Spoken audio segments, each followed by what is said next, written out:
Hi, my name is Angela Wesley, and I'm that auntie that tells like a TI is. What it is, I'm going to do a general topic right now.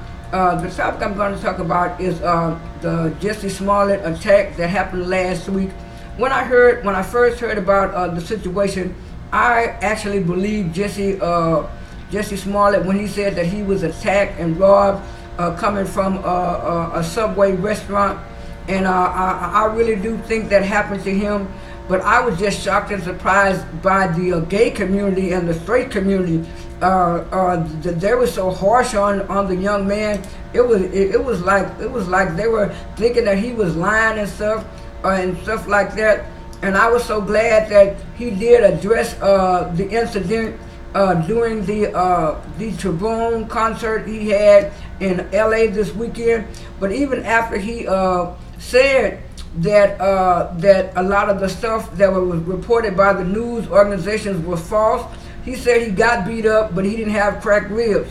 He said he fought back, and that was good. And it was like some people were talking about he was on Tinder and trying to get a date and all that kind of stuff. And I'm looking at as big as he is, he shouldn't even have to try to get no date. People should be running behind him.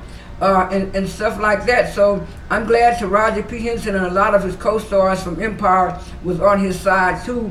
But it's just like when a black man says or a black woman says something happened to them and it's involving white people, it's always the black people that are looked at with side eyes and not believed. But if it's the other way around and a white person reports on something that a black person did, everybody automatically jumps to the conclusion that white person is correct and correct about everything they're talking about. And sometimes they be lying too about things that happen to them just to get certain other minorities in trouble. But that's why I was so shocked and surprised about that. And it's like, even after he came out and corrected the false statements that were made in the media, it was like still some people still have a problem believing the young man and stuff like that. Because I've been known to ask my husband to take me to some place to get something to eat.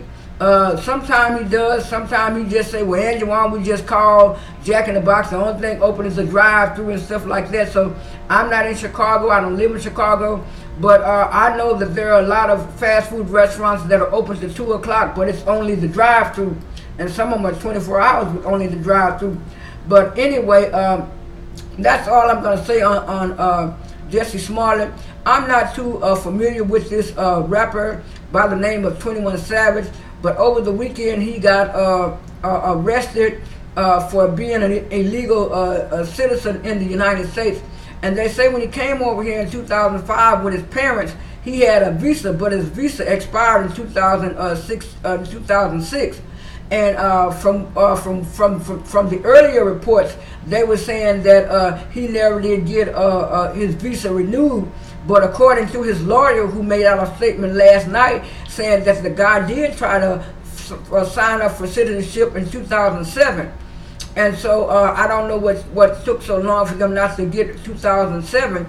But it seems like with this immigration stuff, it seems like they're taking their time trying to get these people citizenized. And even if they sign up for citizenship, it's like it's a long, drawn-out process.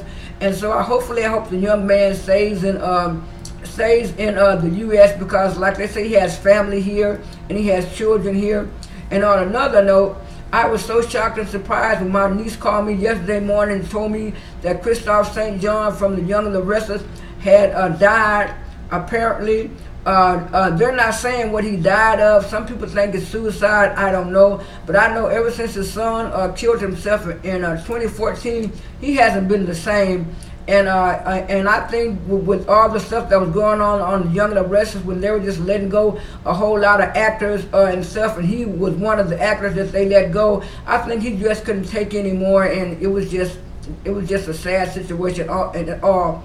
On the other hand, there's another story that was out this weekend where it was about Bow Wow and his girlfriend fighting in a nightclub.